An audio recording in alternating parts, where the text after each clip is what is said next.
This is why you should have pulled Thorns Altar.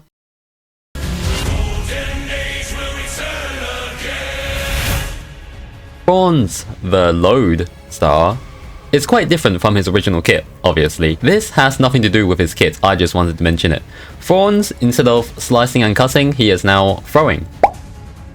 Alchemists are specialists that specializes in throwing alchemist units. These units can apply a variety of effects in an area of their duration to allies and enemies, though they do sacrifice a lot of their stats, making them a lot less combat orientated, but focuses more on support. The units they dish out count as projectiles instead of deployable anything, meaning that they don't take up tile space, allowing you to basically have a lot more freedom and space for you to work with. Their range is oddly shaped, but again, their job is to support their allies and less about combat. And for all those baboon fans, I know the Alchemist in that game melts lead, Alchemist in Arknights doesn't. They do physical damage for some reason. Now, a few things that I'd like to talk about is how and what the f these alchemist units are or do. When alchemists throw these units out, they become completely independent. Spiky chests like these cannot reflect the damage back to the alchemist if the unit is dealing the damage, and any buffs the alchemist receives will only affect the unit if the unit was sent out when the user has the buff, but the unit will not receive any buffs if it was already sent out, then the user gets buffed. This is called snapshotting. Sorry, I shouldn't use Genshin terms. You guys can call it whatever you want, but the general premise is that the units are independent and when sent out and carries the stats of the alchemist the moment it's sent out.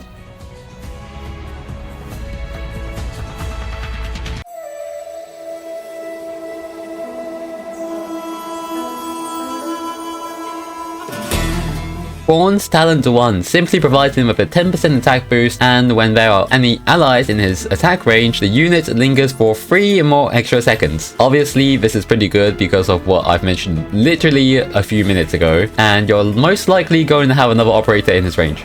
Unless you're some psycho. Thorns Talent 2, when Thorns gets deployed, he will start to release his aura on the map. When allies and enemies aren't in the aura, allies get +5 attack speed and reverse goes for the enemy. But if they are in Thorns' aura, they gain double the effect forever. I am going to be honest with you, this is kind of ass. It's a little bonus that will change literally nothing, unless you're doing some insane niche runs where the situation is... The best part is that it's permanently there.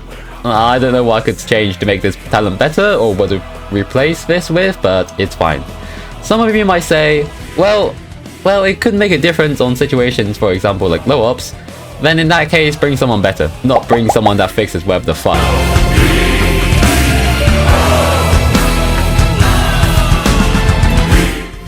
Thorns Skill 1, he will throw chemicals at his colleagues, and for 8 seconds, all allies within the 8 surrounding tiles of the chemical impact location gains 100 defense and recover HP by 20% attack every second. It's not bad. The whole point of this skill is to spam it so that you permanently have the 100 defense and more. However, the healing part of this kit is what you should be focusing on. 102 HP per second, no pot, no trust, no module, and can also be stacked. And another thing about this skill is that it doesn't discriminate against other subclasses, unlike the medics. This unit can heal subclasses like Juggernaut or Mushas, but I feel like the part of the reason why that is that the units count as independent. One thing I would say though is that this skill is very limited in almost every single practical way, except needing to have all of your operators hugging each other. Since Alchemist range is not the best, and the whole point, in my opinion, of this skill is to stack it and apply the units to as many operators as possible as quickly as possible, so in a situation like this,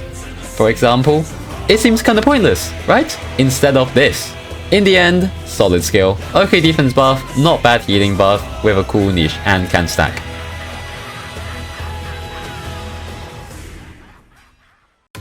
Second skill, Thorns will throw an alchemical unit, reducing the healing received of grounded units near the impact location by 50%, and deal 180% damage as arts damage every single second for 15 seconds. Additionally, allies inside the radius recovers HP for 18% of attack every second. This alchemical unit slowly moves forward and further for 15 seconds, 18 seconds including talents, and the range gradually expands.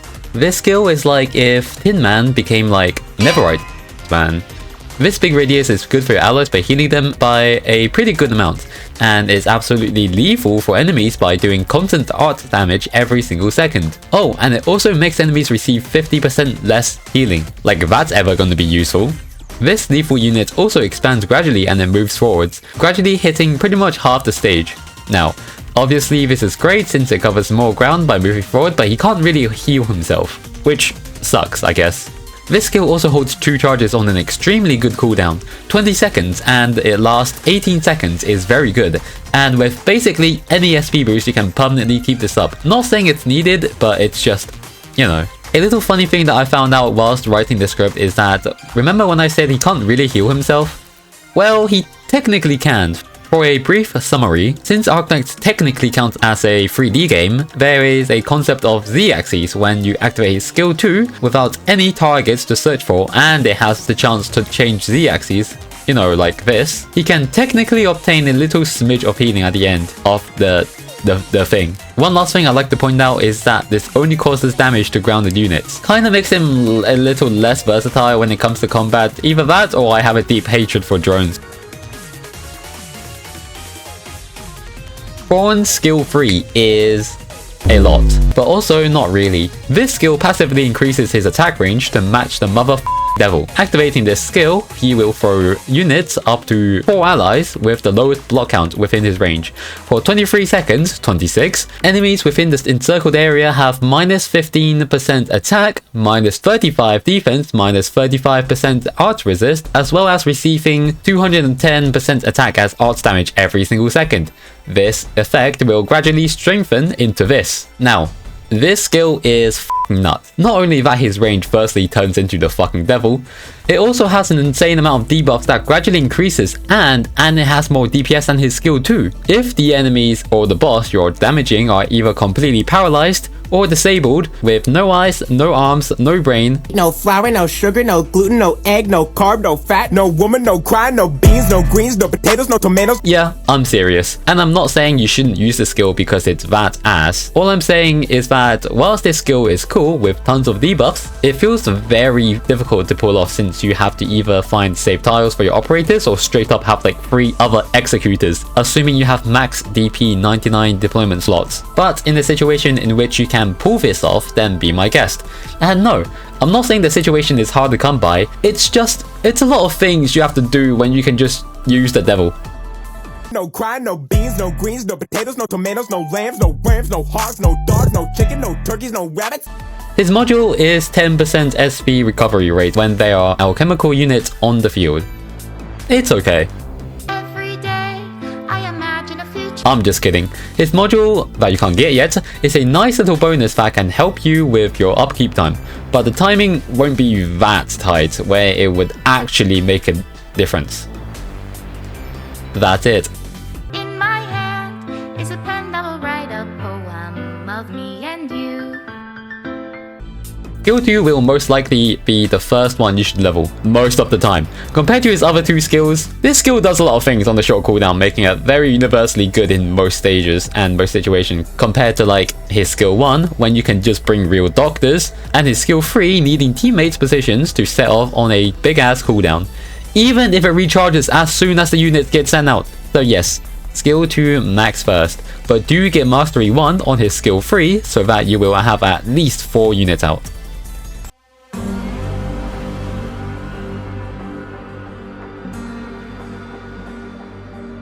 Typically, I'm not a really big fan of Alchemist in either CC or IS. Since CC make it hard for Alchemist to perform in either damage or utility, I say this, but there are literally only 2 Alchemists and I am primarily talking about Tin Guy.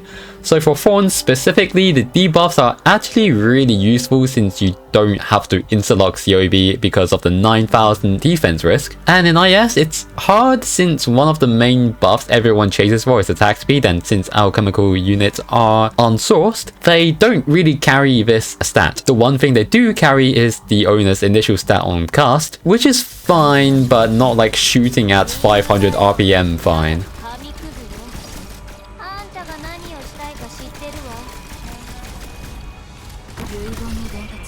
I mean, think about it. The damage can be outdone without the need of other units by other operators. The debuff is good, but isn't needed since the amount of buffs you will get from collectibles make Thorns' skill 3 debuff look like Black Widow in Avengers. No effective stall and very situational healing. And even Marcel is effective enough for Sentinel.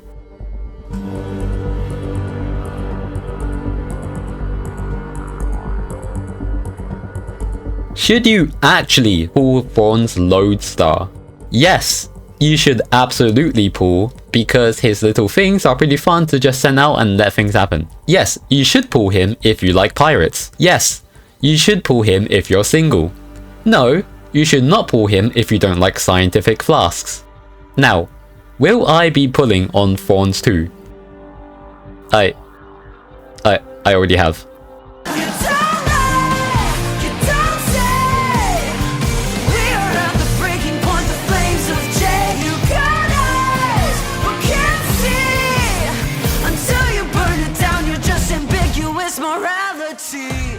Hi, yes, I know I'm late, but check out what I got from my trip to China.